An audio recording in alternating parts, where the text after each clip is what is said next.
Hello viewers, আমি Das Anita channel থেকে বলছি। আজ আমি ভীষণ গুরুত্বপূর্ণ কিছু বিষয়ে আলোচনা করব এবং সেই গুরুত্বপূর্ণ বিষয়টা এমনই একটা বিষয় যা আপনারা শুনলে অবাক হয়ে যাবেন, আপনাদের ভাবাবে। জানি না আজ অবধি কেউ আপনাদের এই বিষয়গুলো বলেছেন কি না আমি জানি না। আজ আমি ওপেনলি কথাগুলো বলতে চাই।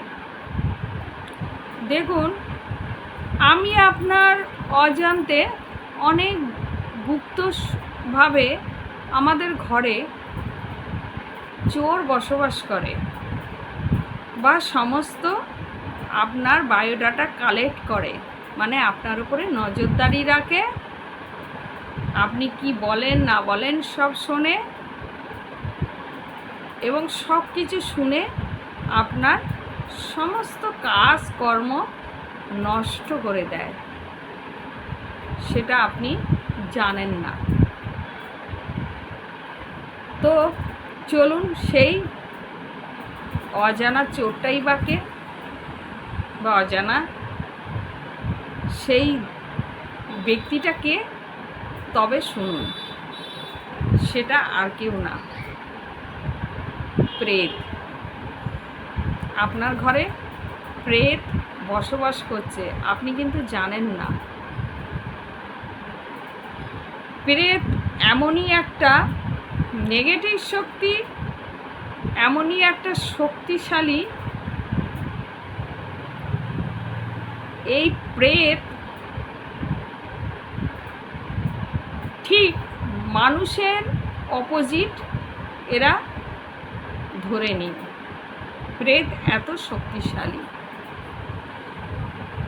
এবং আপনার জীবনকে পুরো তছনছ করে দেবে, আপনি নিজেও জানতে পারবেন না। চোরের মতো করে আপনার জীবনে যা কিছু থাকবে উজাড় করে নিয়ে চলে যাবে, আপনি জানবেন না। ওদের কাজটাই তো ওটা। অবশ্য ও নিজে থেকে আসে না, আপনার কোনো গুপ্ত শত্রু বা জ্ঞাত শত্রু এগুলো গোপনে পাঠাচ্ছে আপনার থেকে খবরাখবর নেওয়ার জন্য। এবং যখনই প্রেত আপনার ঘরে ঢুকে সব শুনছে, এমনকি আপনার শরীর পর্যন্ত এরা ছেড়ে দিচ্ছে না। আর এই প্রেত ঢোকা মানে আপনি যদি নারী হন তাহলে ধরে নিন আপনার সঙ্গে কি না ঘটতে পারে। আপনি যদি পুরুষ হন তো আপনার জীবনে কত রকম কি ক্ষতি করতে পারে সেগুলো এরা জানে।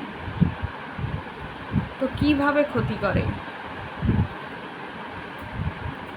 আপনি হয়তো ভাবছেন যে আপনি একটা আগামী দিন কোনো একটা ভালো কাজ করবেন, ঘরেতে আলোচনা করছেন স্বামী স্ত্রী মিলে বা পরিবারের সঙ্গে আলোচনা করছেন, দেখবেন পরের দিনই সেই কাজটা আপনি আর করতে পারছেন না, বাধা খেয়ে যাচ্ছেন। বা আপনি ভাবছেন যে আপনি কোথাও এক জায়গায় আপনি যাবেন, ভেবে নিলেন, কিন্তু যাওয়া হলো না, বাধা দিয়ে দিল। শারীরিক কারণে বাধা হোক বা কোনো কোনো না কোনো দুর্ঘটনা করে বাধা করে দেবে, বা আপনার মাইন্ডটাকেও চেঞ্জ করে দিতে পারে। বা আপনার বাচ্চা পড়াশুনো করছে না, ভালো লাগছে না, সবসময় যেন একটা মেন্টালি ডিপ্রেশনের মধ্যে আছে, এটাও বাধা করে দিয়েছে। তো এভাবে আর কতদিন আপনারা সহ্য করবেন বলুন তো? দীর্ঘটা দিন ধরে আপনি এই অদৃশ্য ব্যক্তির দ্বারা লাঞ্ছিত হচ্ছেন, অথচ আপনি ধরতে পারছেন না। আপনি নীরবে সহ্যই করে যাচ্ছেন, একের পর এক সহ্য করে যাচ্ছেন, কিছু করার নেই, আপনি তো ধরতে পারছেন না। আপনি কার সাজেশান নেবেন? আপনি জোর অ্যাস্ট্রোলজি থেকে সাজেশান নেবেন, তা না হলে ডাক্তার চেক আপে যাবেন। শারীরিক যদি কোনো সমস্যা হয়, এইভাবে চলতে থাকবে। প্রেত যার জীবনে আসবে তার জীবনকে একদম বরবাদি করে দেবে। এরা A to Z শেষ করে দেয়। একটা সংসারকে পুরো ভেঙে তছনছ করে দেবে। একটা সুখের সংসারকে এরা ভেঙে দিতে 1 সেকেন্ড টাইম নেবে না। প্রেত এত খারাপ জিনিস। তো এদেরকে কন্ট্রোল কে করতে পারে? একমাত্র বজরংবলী। তো বজরংবলী এদের একমাত্র কন্ট্রোল করার ওষুধ। একমাত্র ওষুধ হচ্ছে বজরংবলী। তো শুধু বজরংবলী তো পুজো করলে হবে না।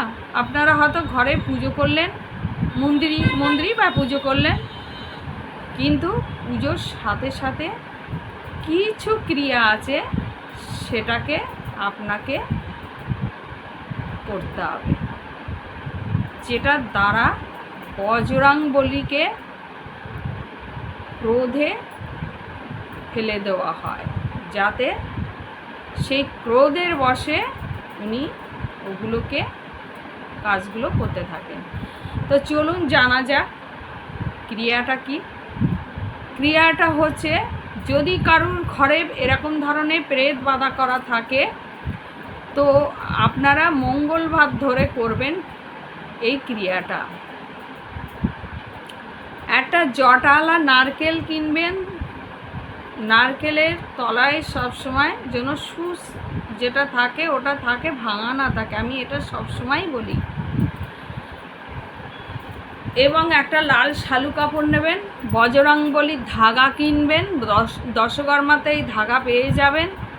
একটা ঘিয়ের প্রদীপ নেবেন, 5টা বোঁদে লাড্ডু নেবেন, ফুল তুলসীপত্র এবং জবার মালা নেবেন। নিয়ে বজরংবলীর মন্দিরে চলে যাবেন। না খেয়ে ক্রিয়াটা করবেন, খাবেন না কিন্তু, উপোস থেকে করবেন। বজরংবলীকে পুজো দেবেন, সব দেবেন। দেওয়া হয়ে গেল, নারকেলের মধ্যে একটা সিঁদুর টিকা লাগিয়ে নেবেন। বজরংবলী যে সিঁদুর মানে ওনাকে অর্পিত করা হয়, সেই সিঁদুরই টিকা একটা নারকেলের মধ্যেই দেবেন। দেওয়ার পরে কি করবেন? সুতোটা, যে ধাগাটা আপনি এনেছেন, ওই ধাগাটা বজরংবলীর মস্তক থেকে চরণ পর্যন্ত 7 বার 7 ফেত্তা করে মেপে নেবেন। 7 বার একই সুতো না, কিন্তু 7 ফেত্তা করে মস্তক থেকে চরণ পর্যন্ত মাপবেন। মেপে নারকেলটা বজরংবলীর মস্তকে কপালের মাঝখান থেকে ডান দিক হয়ে 7 বার ঘুরিয়ে নেবেন। নিয়ে ওই নারকেলের মধ্যে বজরংবলীর সুতোটা জড়িয়ে নেবেন। নিয়ে হাতের মধ্যে ধরে আপনি যে আপনার ক্ষতি করছে, আপনার গুপ্ত শত্রু হোক জ্ঞাত শত্রু, আপনি শত্রু থেকে মুক্তি পাওয়ার উদ্দেশ্যে বা আপনার যা সমস্যা সেটা আপনি জানিয়ে 7 বার শুধু বজরংবাণ পাঠ করবেন। 7 বার বজরংবাণ পাঠ করবেন।